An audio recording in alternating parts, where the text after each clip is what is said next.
Hello learners, welcome to Language Lab. இதுவரை present டென்ஸில் எப்படி ஒரு சிம்பிள் ஸ்டேட்மெண்ட் கன்ஸ்ட்ரக்ட் பண்ணுறது, எஸ்ஆர்னோ டைப் கொஷின் எப்படி கன்ஸ்ட்ரக்ட் பண்ணுறது, அதுக்கு எப்படி ஒரு பாசிட்டிவ் அண்ட் நெகட்டிவ் ஆன்சர்ஸ் பண்ணுறது, அப்புறம் டபிள்யூஹெச் கொஷின் எப்படி கன்ஸ்ட்ரக்ட் பண்ணுறது, அதுக்கு எப்படி positive and negative answers construct பண்ணுறதுன்னு பார்த்தோம்.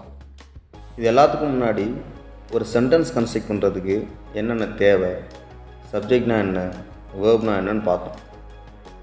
இது எல்லாத்தையும் தனித்தனி வீடியோவாக பார்த்தோம். ஒவ்வொரு வீடியோவுக்கும் கேப் இருந்ததுனால புரிஞ்சிக்க கொஞ்சம் கஷ்டமாக இருந்திருக்கலாம். ஸோ ப்ரெசன்ட் டென்ஸ் எல்லாத்தையுமே ஃபுல்லாக கம்ப்ளீட் ப்ரெசன்ட் டென்ஸை இந்த ஒரு ஃபுல் வீடியோவில் பார்த்துடலாம். அதுக்கு முன்னாடி நம்ம language lab YouTube channel subscribe பண்ணாதவங்க சப்ஸ்கிரைப் பண்ணிக்கோங்க. அப்படியே இந்த வீடியோவுக்கு ஒரு லைக் போட்டுக்கோங்க.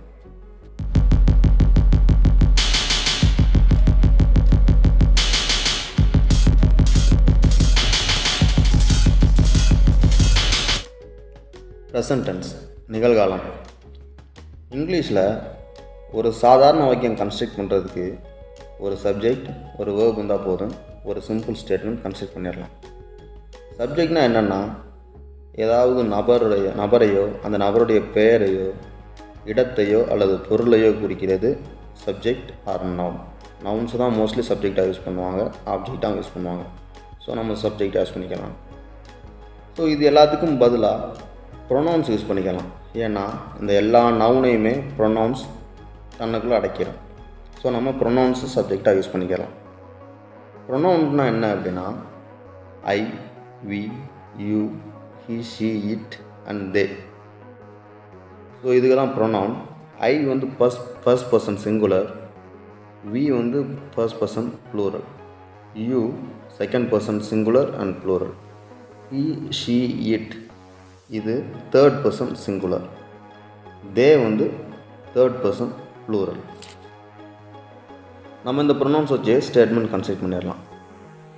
இப்போ வாங்க வேர்ப்னா என்னென்னு பார்க்கலாம். வேர்ப்னா வினைச்சொல். ஒரு செயலை குறிக்கிற எந்த வார்த்தையாக இருந்தாலும் அது வேர்ப். எக்ஸாம்பிளுக்கு வருதல், தூங்குதல், விளையாடுதல், சாப்பிடுதல், இது எல்லாமே ஒரு செயலை குறிக்குது இல்லையா? ஸோ இது எல்லாமே வேர்ப். இப்போ எக்ஸாம்பிளுக்கு சாப்பாடு, தூக்கம், விளையாட்டு, இது எதுவுமே ஒரு செயலை குறிக்காது. பாருங்களேன், சாப்பாடு, சாப்பிடுதல், இது எது ஒரு ஆக்டிவிட்டியை குறிக்குது, ஒரு செயலை குறிக்குது? சாப்பிடுதல் தான் குறிக்கும், சாப்பாடு குறிக்காது.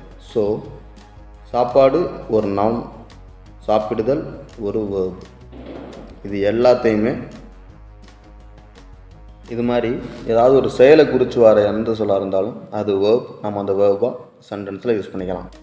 இப்போ வேர்பில் ஒரு சில டைப்ஸ் இருக்குது. Auxiliary verb, main verb. இந்த ஆக்சிலரி வேர்பை பற்றி நம்ம கொஞ்சம் கவலைப்பட தேவையில்லை. இது போக போக நமக்கே தன்னால் புரிஞ்சிடும். ஓகேங்களா? இப்போ மெயின் வேர்பில் 2 டைப் இருக்குது, ரெகுலர், இர்ரெகுலர். இதை பற்றியும் நம்ம ஒரி பண்ண தேவையில்லை. ஏன்னா ரெண்டுக்கும் டிஃப்ரெண்ட் ரூல்ஸ் கிடையாது. அந்த வார்த்தைகளில் மட்டும்தான் சின்ன சேஞ்சஸ் இருக்குது. ஸோ அது நம்ம வேர்ப்ஸ் மனப்பாடம் பண்ணும்போது நமக்கே புரிஞ்சிடும். இந்த வேர்புக்கு ஒரு 3 ஃபார்ம்ஸ் இருக்குது. அது என்னென்ன ஃபார்ம்ஸ்ன்றதை பார்க்கலாம்.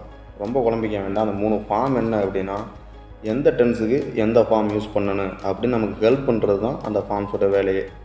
ஓகேங்களா? ஸோ இப்போ இந்த ஃபார்ம்ஸ் என்னென்னு பார்க்கலாம்.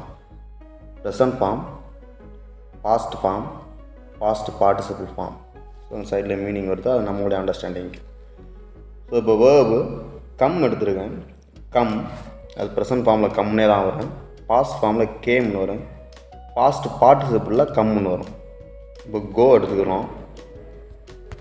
ப்ரெசன்ட் ஃபார்மில் கோனே வரும்.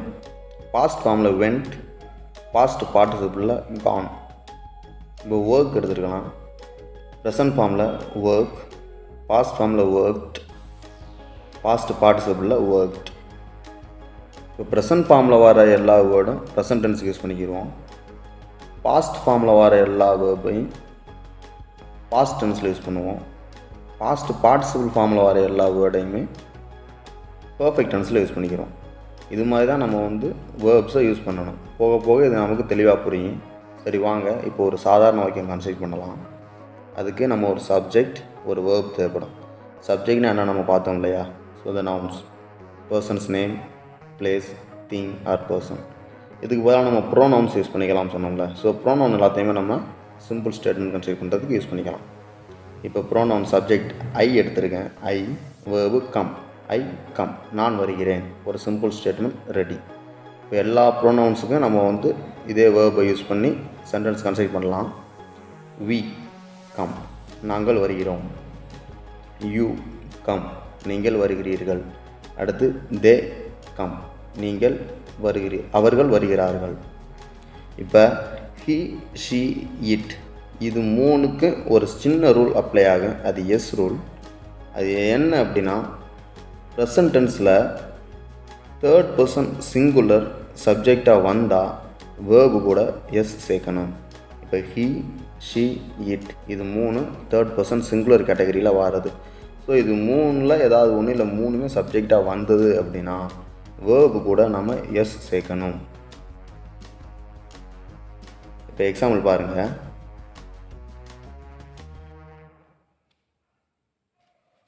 சப்ஜெக்ட் ஹி எடுத்துக்குவோம்.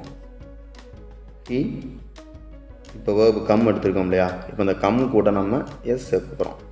ஹி கம்ஸ், அவன் வருகிறான். ஷி கம்ஸ், அவள் வருகிறாள். இட் கம்ஸ், அது வருகிறது. ஸோ இது மாதிரி தான் தேர்ட் பர்சன் சிங்குலருக்கு வேர்பு கூட எஸ் சேர்த்து ஒரு சென்டென்ஸ் கன்ஸ்ட்ரக்ட் பண்ணணும். இந்த எஸ் ரூல் ப்ரெசன்ட் டென்ஸுக்கு மட்டும்தான் அப்ளை ஆகும். வேறு எந்த டென்ஸ்லையும் நம்ம போட்டு குழப்பிக்க வேண்டாம். ப்ரெசன்ட் டென்ஸில் இப்படி தான் ஒரு சிம்பிள் ஸ்டேட்மெண்ட் கன்ஸ்ட்ரக்ட் பண்ணணும். இப்போது yes or no type question எப்படி கன்ஸ்ட்ரக்ட் பண்ணுறது, அதுக்கு எப்படி ஆன்சர்ஸ் கன்ஸ்ட்ரக்ட் பண்ணுறதுன்னு பார்க்கலாம். எஸ் ஆர் நோ டைப்புக்கு ஒரு சின்ன ஃபார்முலா இருக்குது. அந்த ஃபார்முலாவை ஃபாலோ பண்ணோம் அப்படின்னா நமக்கு ரொம்ப ஈஸியாக இருக்குது.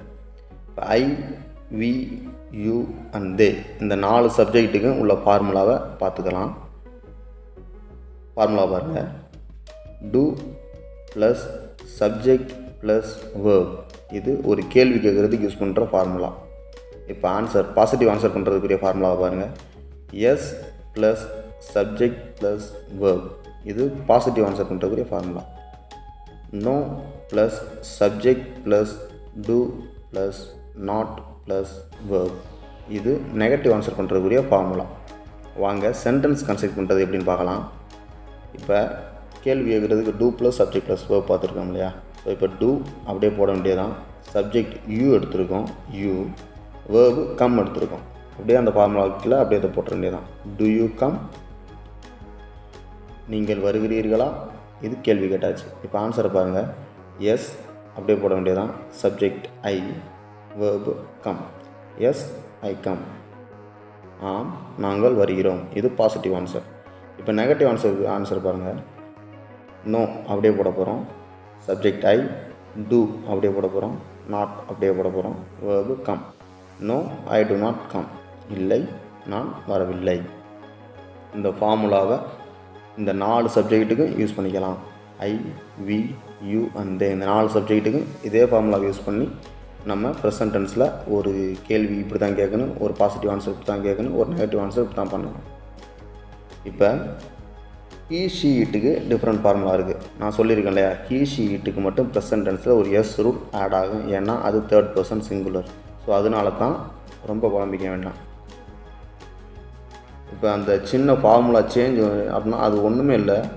நம்ம இங்கே டூ போடுறோம்ல ஐவியூ தேக்கு, அந்த டூக்கு பதிலாக ஹீ ஷீட்டுக்கு டஸ் போடணும். அவ்வளோதான், ரொம்ப சிம்பிள். இப்போ ஃபார்முலா பாருங்கள். Does plus subject plus verb. இது கேள்வி கேட்குறதுக்கு. Yes plus subject plus verb. இது பாசிட்டிவ் ஆன்சர் கொடுக்குறதுக்கு. No plus subject plus does plus not plus verb. இது நெகட்டிவ் ஆன்சர் கொடுக்குறதுக்கு. வாங்க இப்போ சென்டென்ஸ் பார்க்கலாம். இந்த டஸ் அப்படியே போட வேண்டியதான். சப்ஜெக்ட் ஹீ எடுத்திருக்கேன். Verb go. Does he go, அவன் போகின்றான். ஆன்சர் எஸ் அப்படியே போட வேண்டியதான். He goes. எஸ் ஹீ கோஸ்.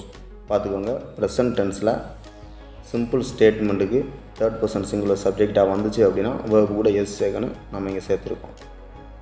இப்போ நெகட்டிவ் ஆன்சர் பாருங்கள்.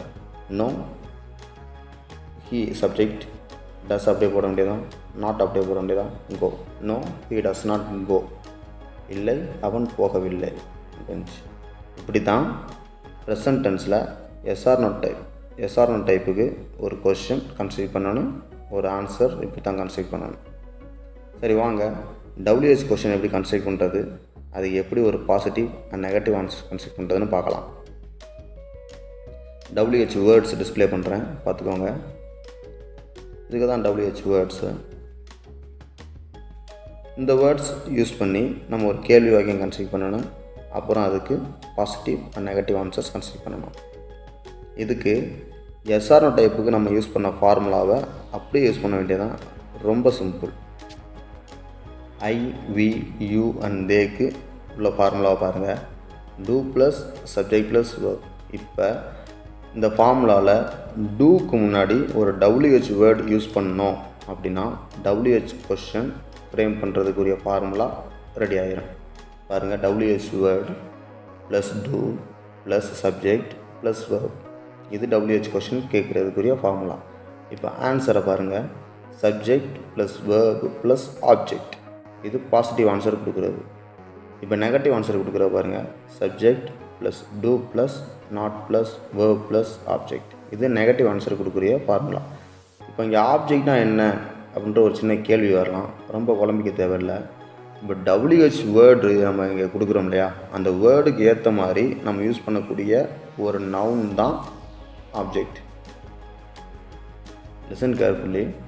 இப்போ நம்ம WH வேர்டு வந்து வேர்புக்கு ஏற்ற மாதிரி இது ஒன்றும் WH வேர்டும் வேர்பும் ரிலேட் ஆகிருக்கு நம்ம யூஸ் பண்ணுற கேள்வி வாக்கியத்தில். இப்போ ஆன்சர் எப்படி வரும் அப்படின்னா, அந்த WH வேர்டுக்கு ரிலேட் ஆகிற மாதிரி ஒரு நவுன் யூஸ் பண்ணணும் கடைசியில், அதுதான் ஆப்ஜெக்ட். நம்ம இப்போ வந்து சென்டென்ஸ் கன்ஸ்ட்ரக்ட் பண்ணும்போது உங்களுக்கே புரியும் பாருங்கள். இப்போ வாங்க அந்த சென்டென்ஸ் கன்ஸ்ட்ரக்ட் பண்ணலாம்.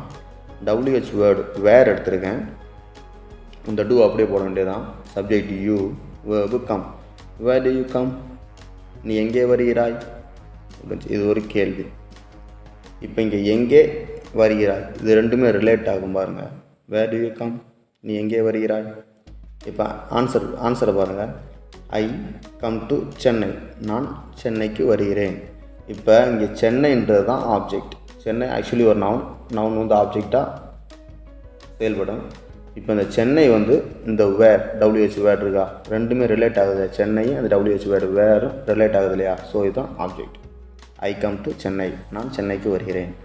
இப்போ நெகட்டிவ் ஆன்சர் பாருங்கள், no I do not come to Chennai, இல்லை நான் சென்னைக்கு வரவில்லை.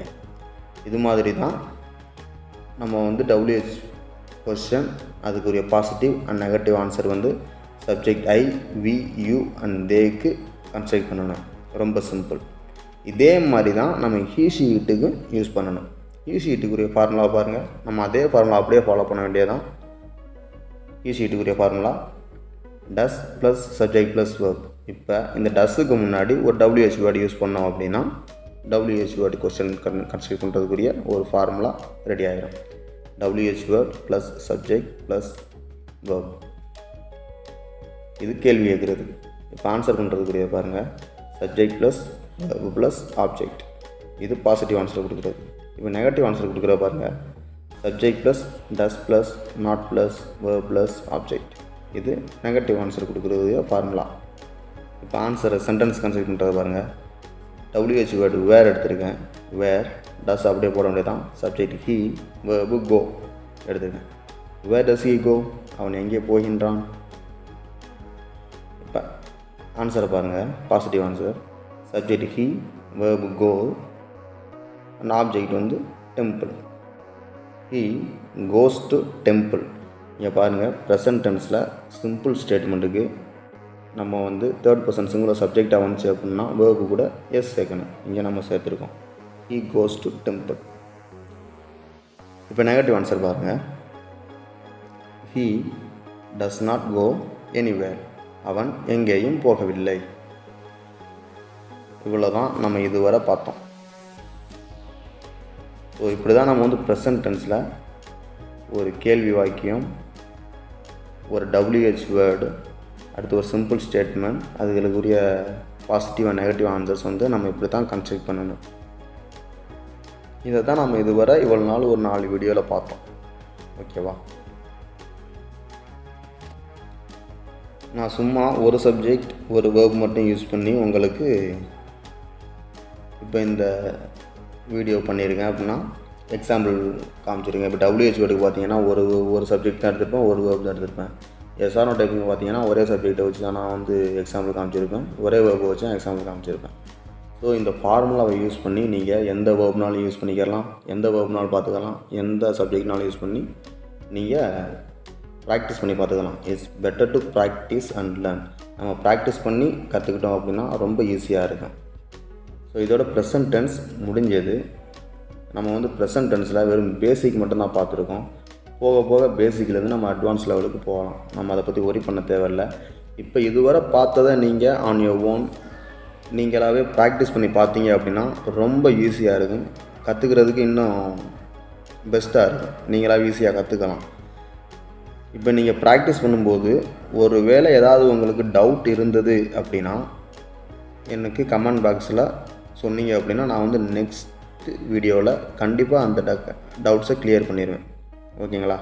ஸோ இப்போ நம்ம நெக்ஸ்ட் வீடியோவில் என்ன பார்க்குறோம் அப்படின்னா, நெக்ஸ்ட் வீடியோவில் இந்த ப்ரெசன்ட் டென்ஸ் மட்டும் யூஸ் பண்ணி எப்படி ஒரு டயலாக் பண்ணுறது. டயலாக்னால் ஒரு உரையாடல். இப்போ நம்மளும் இன்னொருத்தனும் பேசிக்கிட்டு இருக்கோம்ல, ஸோ இது வந்து நம்ம நார்மலாக பேசுகிறோம் இல்லையா, இதை வந்து எப்படி நம்ம சாதாரணமாக வெறும் ப்ரெசன்ட் டென்ஸை மட்டும் யூஸ் பண்ணி கன்ஸ்ட்ரக்ட் பண்ணுறது, எப்படி நம்ம ஒரு டயலாக் ரெடி பண்ணுறதுன்றதை தான் நம்ம வந்து நெக்ஸ்ட் வீடியோவில் பார்க்க போகிறோம். ஸோ இப்போ அது உங்களுக்கு தெளிவாக புரியணும் அப்படின்னா நீங்கள் இந்த வீடியோவில் பார்த்தது எல்லாத்தையும் நீங்களாகவே ப்ராக்டிஸ் பண்ணி பார்த்துக்கிட்டிங்கன்னா ரொம்ப ஈஸியாக இருக்கும். ஓகே, இதுவரை பார்த்ததில் இந்த வீடியோவில் ஏதாவது டவுட் இருந்துச்சு அப்படின்னா நீங்கள் எனக்கு கமெண்டில் சொல்லுங்கள். நான் நெக்ஸ்ட் வீடியோவில் கிளியர் பண்ணுறேன். உங்களுடைய ஃப்ரெண்ட்ஸுக்கு இந்த வீடியோஸை ஷேர் பண்ணுங்கள். ஏன்னா நிறையா பேருக்கு இங்கிலீஷ் லேர்ன் பண்ணுன்ற ஆசை ரொம்ப இருக்குது. பட் ப்ராப்பர் பிளாட்ஃபார்ம் கிடைக்காதனால பண்ண மாட்டாங்க. ஒரு சில பேர் அதிகபட்சமான பணம் செலவழித்து ஸ்போக்கன் இங்கிலீஷ் கிளாஸ் இது மாதிரி கொண்டு போய் பணத்தை கட்டி ரெகுலராக அந்த கிளாஸுக்கும் போகாமல் ப்ராக்டிஸும் பண்ணாமல் வேஸ்ட் பண்ணுவாங்க. ஸோ இங்கே ஃப்ரீயாக அஃப்கோர்ஸ் நம்ம வந்து ஈஸியாக சொல்லிக் கொடுக்குறோம். உங்களுக்கு ஈஸியாக புரிகிற வகையில் இருக்குது. ஈஸியாக புரிஞ்சுக்கலாம், ஈஸியாக கற்றுக்கலாம். மேபி மேட்டர் ஆஃப் 30 மினிட்ஸில் நீங்கள் வந்து ஒரு வீடியோ ஒரு டாப்பிக்கை வந்து முழுசாக லேர்ன் பண்ணி முடிச்சிடலாம். ஸோ இது ரொம்ப ஈஸியாகவே இருக்குது. ஸோ வீடியோவை உங்கள் ஃப்ரெண்ட்ஸுக்கு ஷேர் பண்ணுங்கள். மறக்காமல் வீடியோவை ஒரு லைக் போட்டுக்கோங்க. ரொம்ப முக்கியம், நம்ம லாங்குவேஜ் லேப் யூடியூப் சேனலை சப்ஸ்கிரைப் பண்ணிக்கோங்க. தேங்க்யூ.